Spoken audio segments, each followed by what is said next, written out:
Hey everyone, it's Onorato and Miller post-Olympics. We are back on TV this week, always live across News Channel 13 social media, Facebook and YouTube, but now back on TV after a little hiatus because of the Olympics. Happy to be back with you on my 4 Saturday nights, News Channel 13 Sunday mornings. You want to jump on line next week if you're watching us on TV?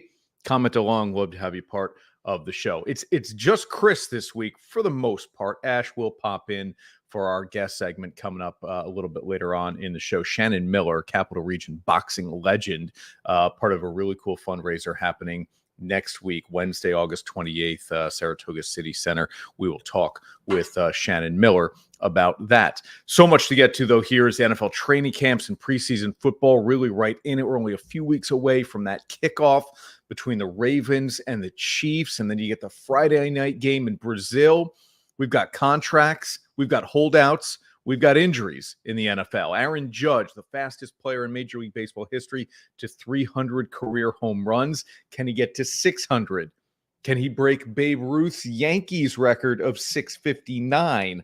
We'll talk about that. And the NBA has released its regular season schedule. What are the marquee games, including those Christmas Day matchups? Let's go. Onorato and Miller.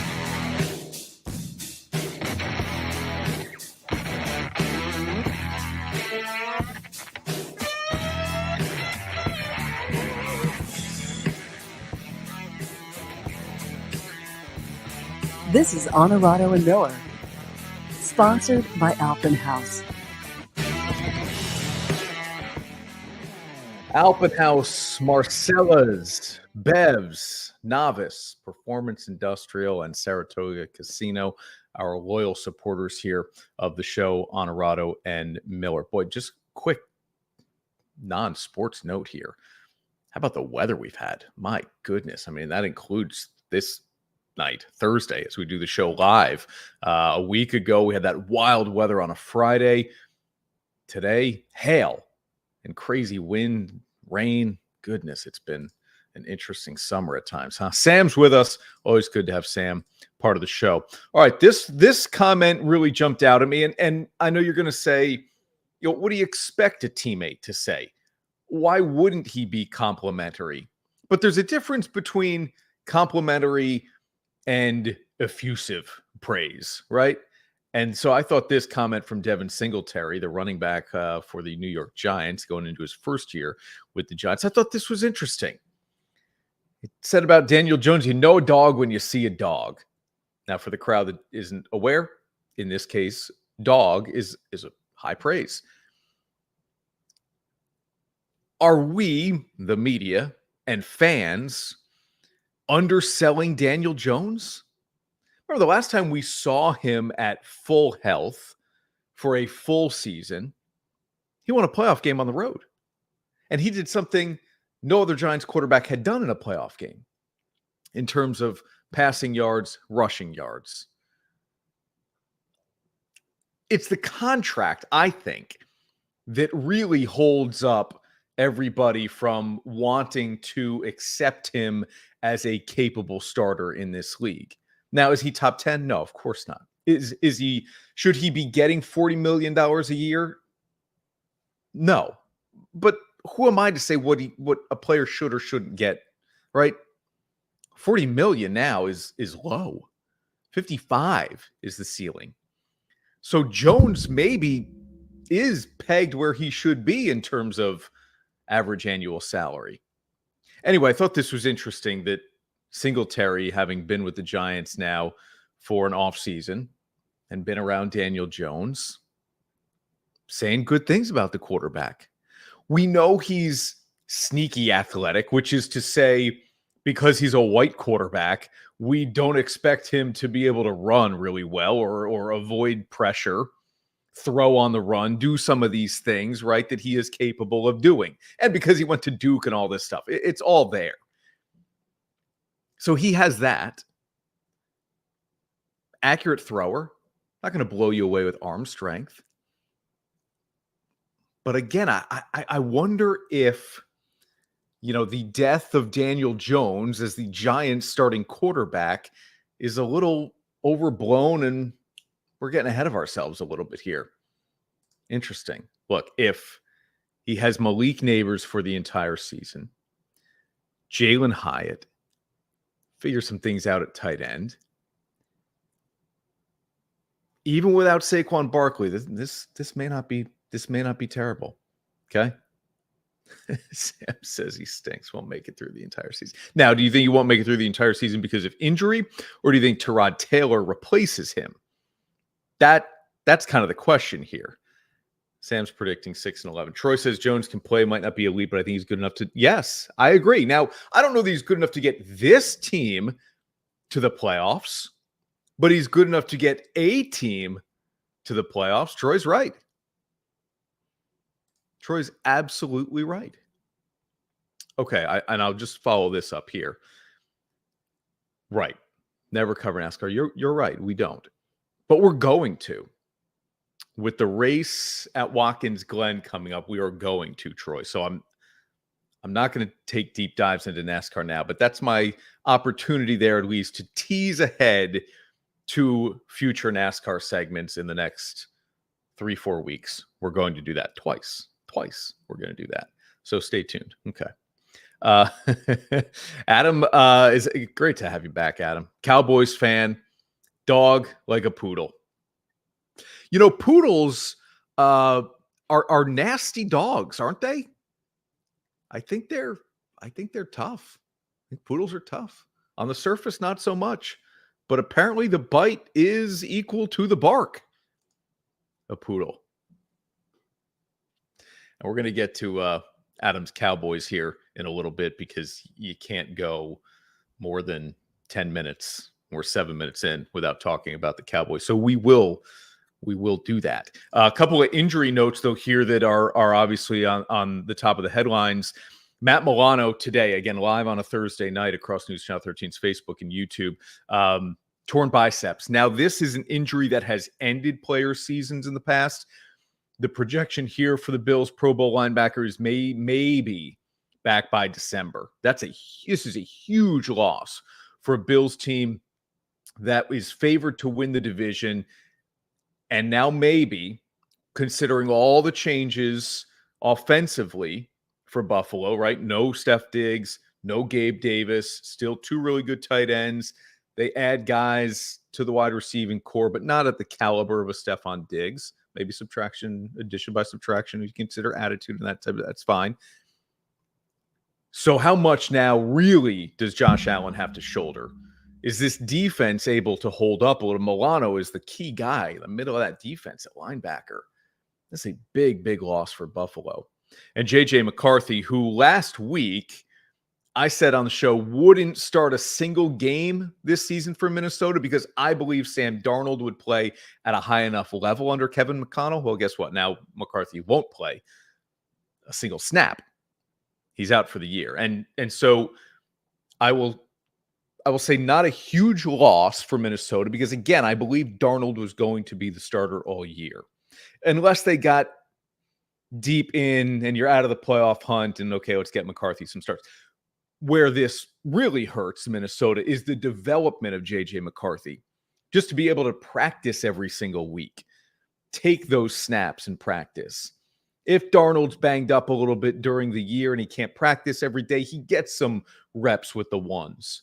So it's the development of McCarthy, taking what he learns in the quarterback room out to the practice field, and he won't get that. So that's where I believe this really hurts Minnesota this season. Okay. I don't disagree. I mean, look, we don't know, right? I haven't seen J.J. McCarthy play an NFL regular season game. I get it. He looked good in the preseason. Of course, he's going to be the guy in Minnesota. But I did believe that Darnold was really going to get the legitimate shot. Adam is saying Trey Lance to Minnesota. Okay. For what? And again, what have we seen from Trey Lance to say he's going to win the job over Sam Darnold? Now, if Minnesota's just like, hey, we need a capable backup, I don't even know that Trey Lance is the capable backup. But if they just want depth, and so you make a move for a guy like Trey Lance, okay, fine. Let's get to those Cowboys here. We're 10 minutes in. What did I say? CeeDee Lamb holding out and Jerry Jones making the comments that earlier that, we're in no rush, essentially, to get this thing done with CeeDee Lamb. Now, he has walked that way back and has made it known, no, we are very interested in getting this thing done with CeeDee Lamb. And I believe it will get done. I don't think CeeDee Lamb will hold out of regular season games. Yes, we saw it last year, the Chiefs, Chris Jones. You want to go way back. How many years are you going back? 30-some years, 32 years to when Emmitt Smith held out and then finally got paid by the Cowboys, and that turned the season around. I don't think you're going to see that. CD he'll be there for week one.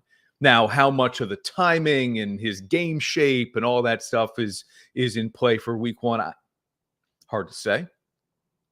He's a stud at that position, top 3 guy, I would argue. But it's not about one game. It's about the duration of the season. Dak's deal, it's funny, he said again here on this Thursday, good momentum, good steps being taken in contract talks, which I think is interesting here. I'm surprised there's even still the discussion happening between Dak's side and Dallas. If I'm Dak, yes, injury is a concern. And if you're going to give me $60, $65 million a year, I will take it. I don't need to hit the open market. But at this point, if you're Dak, hey, I think I might be willing to roll the dice here. If I get to the open market as a franchise quarterback, almost said elite, franchise quarterback, what will that look like? And will that really drive the price for what Dallas has to pay beyond $60 million? Yeah.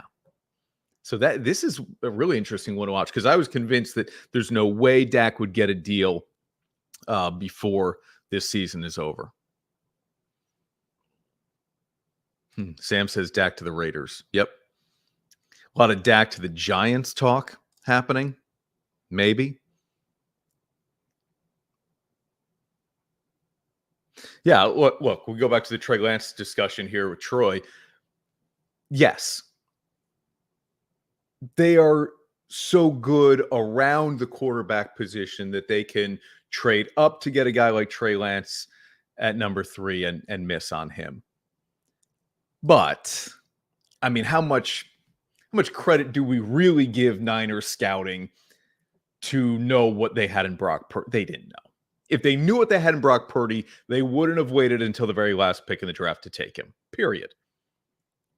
Now, he has turned out to be terrific, not even just given his draft position, but his overall performance compared against every other quarterback in the league.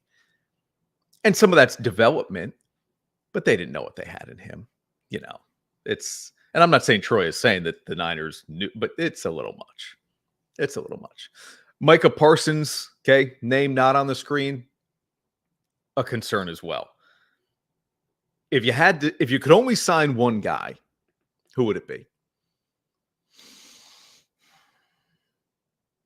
I think I might go Parsons here, because I'm not going to have to pay $30 million a year for a receiver who may not have a competent quarterback, right? Like signing Lamb without Dak.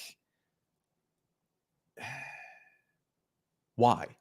It's almost like having an elite closer on a baseball team that's not going to want to win a lot of games. If you have an elite receiver, but nobody to actually throw him the ball, what's the point? Parsons can do a lot of damage and wreck an entire offense kind of on his own. I think I would lean towards Parsons, but yeah, and Troy agrees. I like that. Okay.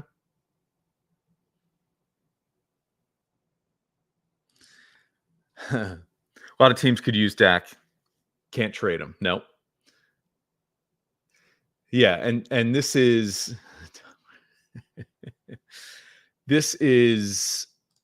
the kind of wrinkle to the Dak contract negotiation here and potential impending free agency is that next year's draft is not strong at the quarterback position.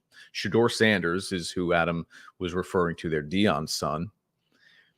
Carson Beck, everybody says is going to be the number 1 pick out of Georgia, but it's really only like a 3 quarterback draft. So you would have teams really vying for Dak Prescott if he does end up being a free agent next year. Okay. What else we got here in the NFL? Atlanta Falcons, I know. Falcons, who cares? Well, they're going to win the NFC South. At least they certainly should, especially now after these additions. They trade for Matthew Judon from the Patriots, okay? Pass rusher that Atlanta needed desperately. They get him. And then Justin Simmons is still on the market up until Thursday, August 15th. And so Atlanta says, great, we've got our pass rusher. Now let's solidify the back end of that defense and sign safety Justin Simmons, who had a really, really good career with Denver before he was cut in March. 30 years old, but super productive, ball-hawking safety, 30 interceptions in his career, the most in the NFL since 2016. Things are looking good in Atlanta. This is a team that had used so much draft capital to build up its offense, and then it needed that quarterback. Right? It's nice to have Kyle Pitts and Drake London and Bijan Robinson, but if there's no quarterback, you can't win enough games. Case in point, Atlanta missing the postseason. So they sign Matt Ryan. They draft Michael Penix. Matt Ryan. Ooh, listen to me, Kirk Cousins. This is a team that's ready to win. And if you look at the NFC overall, we're going to put the Niners at the top, no doubt. Who's next? Make an argument for a bunch of teams. Philadelphia, Green Bay, the Rams. Anybody else blowing you away in the NFC? No. Atlanta is an interesting team that if they're able to get a 2 seed to host some playoff games, Cousins is healthy, I'm intrigued by what Atlanta has been able to do. No, it'll be Cousins. It'll be Cousins. But Penix is waiting in the wings quickly here. There's no doubt about that. All right, let's take a quick time out here on Onorato and Miller. We've still got some more NFL. We'll keep those comments coming. We'll roll them in throughout the show. Thoughts on what I've seen from the Chicago Bears during Hard Knocks? Been a long time since a team has been featured on Hard Knocks and made the playoffs. I'm not as high on Chicago as everybody else is currently going into this season. Shannon Miller, Capital Region boxing legend, will join us in a little bit. Aaron Judge, though, is the fastest to 300 home runs. How high can he go? That's next. We're back in a minute. At Marcella's Appliance Center, our commitment is to you, providing essential appliances that families depend on. For cooking, refrigeration, cleaning, and sanitation, plus appliance repair, you can have peace of mind that Marcella's is here for you today and every day, like we have been since 1957, helping you make the right choice with trusted brands like Whirlpool, Maytag, KitchenAid, and many more. Shop Marcella's Appliance Center in-store, online, or by phone. We're here for you. Using the highest quality materials, artisanal craftsmanship, and creative design, we're ready to help bring the vacation experience to your own home. With custom-designed Legacy Edition pools, we're confident we can turn your backyard into your own personal oasis. And we'll be by your side through the whole process. Get outside this summer with Alpenhaus. Be sure to visit our brand new 16,000 square foot showroom expansion on Route 30 in Amsterdam. Alpenhaus Pools and Hot Tubs, Amsterdam and Clifton Park. And now, back to Onorato and Miller. Sponsored by Alpenhaus. All right, a little bit of housekeeping from that last segment, talking about NFC contenders. Sam says, yeah, don't forget about the Lions. You're right. Okay, so the Lions go after the Niners for everybody. Certainly that was a game Detroit could have, and many would say should have won the NFC Championship game, up 24-7 at the half against the Niners. Yeah. And Adam says Packers. Yeah, I think I threw Green Bay in there. I'm a fan of Green Bay. I try not to overblow their potential, but I believe that Green Bay is really well positioned here to do some big things this season and next, maybe. Is the defense good enough? I don't care about having a number one wide receiver. I really don't. You know, when they won the Super Bowl against Pittsburgh, you had Jordy Nelson and Greg Jennings, who were the lead receivers on that team. Neither of those guys are sniffing the Hall of Fame. solid production, right? And that's what guys like Romeo Dobbs and Christian Watson, if he can ever stay healthy enough, Jaden Reed. There's a collection of talented receivers in Green Bay. They've got a shot to do something.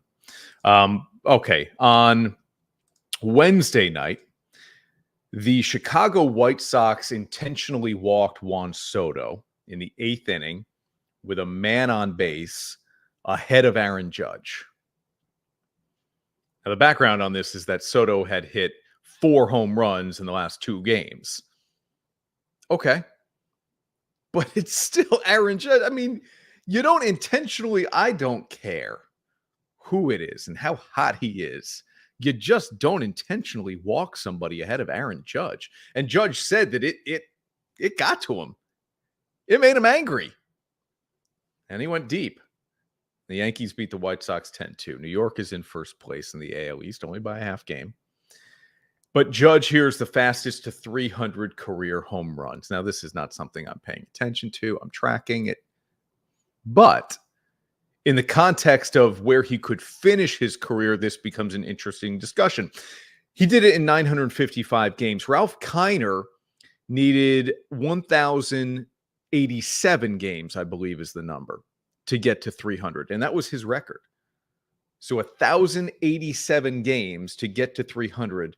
Judge needed fewer than 100 more games to do that.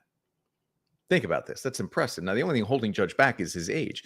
He didn't get called up to the Yankees until he was 24 years old. He only hit 2 home runs that year. And he only played a little bit at the end of the season.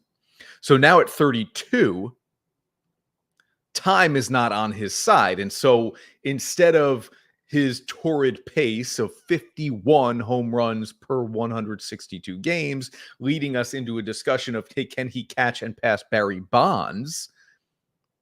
We are talking about, can he get to 600? Can he double this number?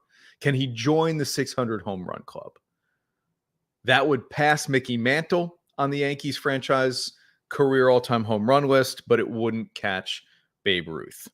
The Babe hit 659 of his 714 as a Yankee. Mantle was 536. So he will, barring something catastrophic injury-wise, he will pass Mantle. Can he get to 600? And that's not as much of a slam dunk as passing Mick. But boy, it's impressive what Judge is doing, isn't it? The headline here will jump out at you like, whoa, what? But then when you see the exceptions, some of this makes sense. Major League Baseball has already had success with some of its recent rule changes. The pitch clock is a hit. The hope of creating more action on the bases with, only 3 pickoff attempts has really worked well also. And now baseball is considering a 6-inning minimum rule for starting pitchers. Now, some of the background on this is the decline in kind of the prestige of starting pitching, where we had the opener trend for a little bit that no longer really exists.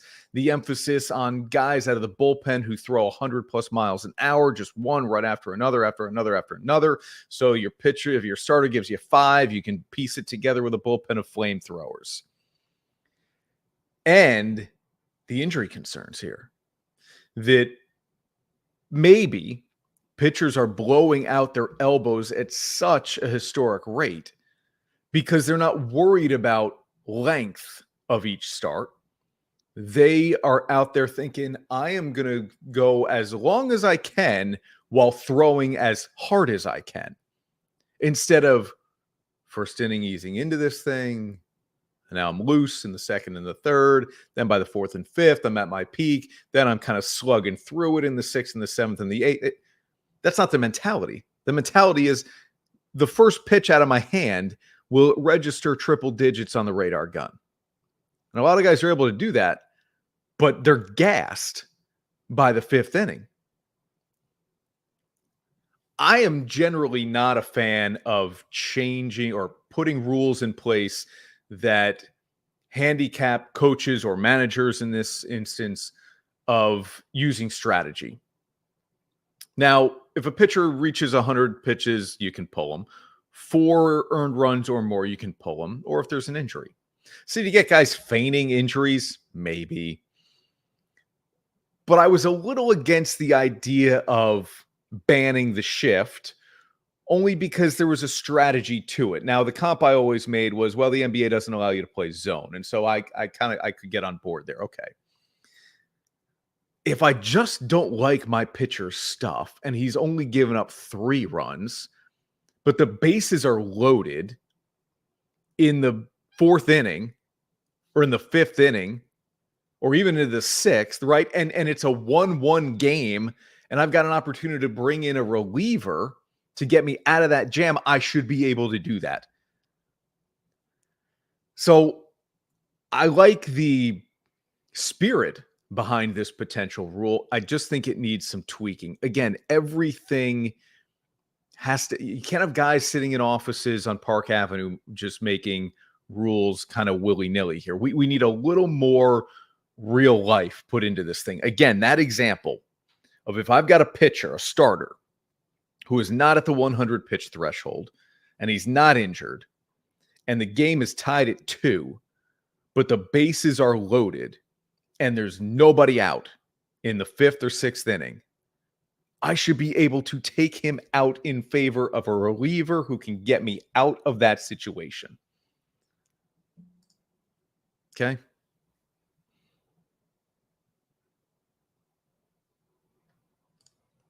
Sam's not a fan of these, overtaxed bullpens. I get it. Okay. Yeah, and this is right. I mean, Tampa has kind of ruined, if you will, some of this for everybody because of the strategy. And they've been ahead of the curve on stuff, right? In terms of shifts. Tampa was ahead of the curve. They set the trend on openers. Right? They have always been forward thinking. Hey, we don't have the budget to compete with big market teams to get superstars. We draft well, we develop well, and now we need to find the competitive edge with some strategic things. And so, yeah, maybe this is kind of known as the Tampa rule. Here's an interesting thought. Let me go back to the Judge thing here because I like this. Would have walked Judge too. So there's a guy on second. They walk Soto, first and second. Now for Judge, Adam's saying, walk Judge too. Load the bases. Remember, I think it was Buck Showalter who did it, right? Bases were loaded for Barry Bonds. He intentionally walked Barry Bonds. Walked a run in instead of letting Bonds hit with the bases loaded. Strategy. All right, another timeout here on Onorato and Miller. When we come back, the U.S. men's national soccer team has a new head coach ahead of the 2026 World Cup. What does it really mean? You think I'm going to take a deep dive on